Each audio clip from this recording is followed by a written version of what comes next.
First, we start with Barack Obama Sr. This is the foundation of this man's house. Here are his parents. The little boy. Barack Obama Sr. Barack Obama Sr., again, not name-calling, just telling you the truth. The man was a committed communist. To each his own, I guess. Now, he was only in Barack Obama's Jr.'s life until the age of 2.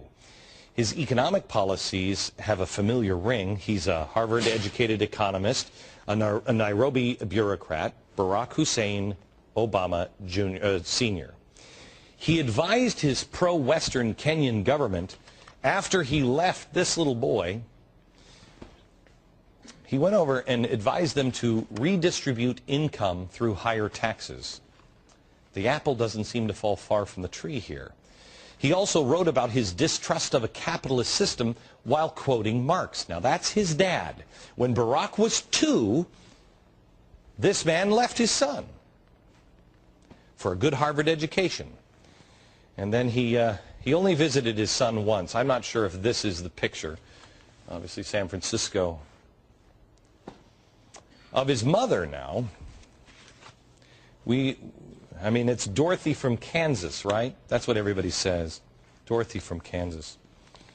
And again, I'm not disparaging his parents. We just have to get to know his parents.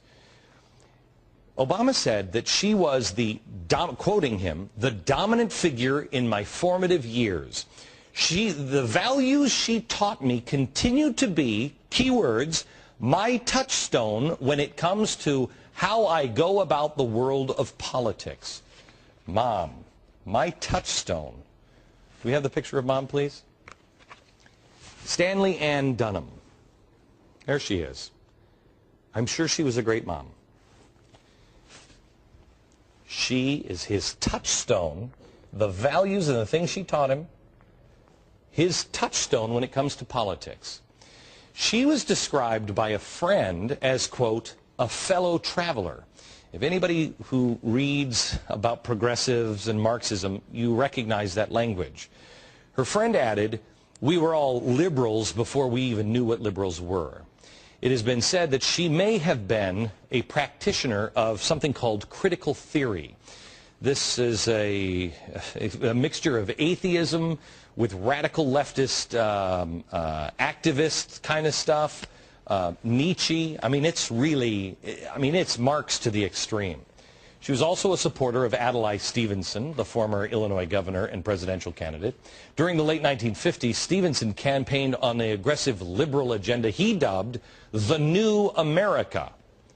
Change, fundamental change for a new America. Dunham later left to Hawaii to travel to Indonesia for a second time, and then she left her son to move to Pakistan.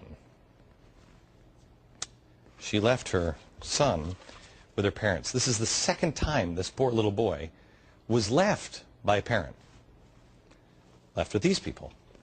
His grandparents. I'm sure his grandparents back in Hawaii were great. I mean, Obama has portrayed his mother's parents as conservative Methodists and Baptists from Kansas. There's a problem with that. At some point they changed, because when they lived in Washington State, these two, his mom's parents, were members of the East Shore Unitarian Church. This is a left-leaning congregation in Bellevue near Seattle. I grew up in the Seattle area. I know about this part of history. I didn't know these people attended it, but I know about this part of history. The Chicago Tribune mentions a description of grandparents' church here. Barack Obama, mother, not just a girl from Kansas.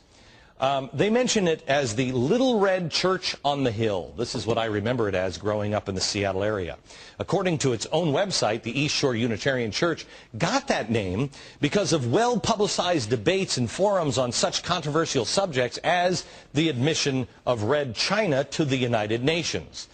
John Stenhouse, a local communist and a former chairman of the Mercer Island School Board, the Little Red School, also happened to serve as the church president possibly contributing to the red label. So let me recap.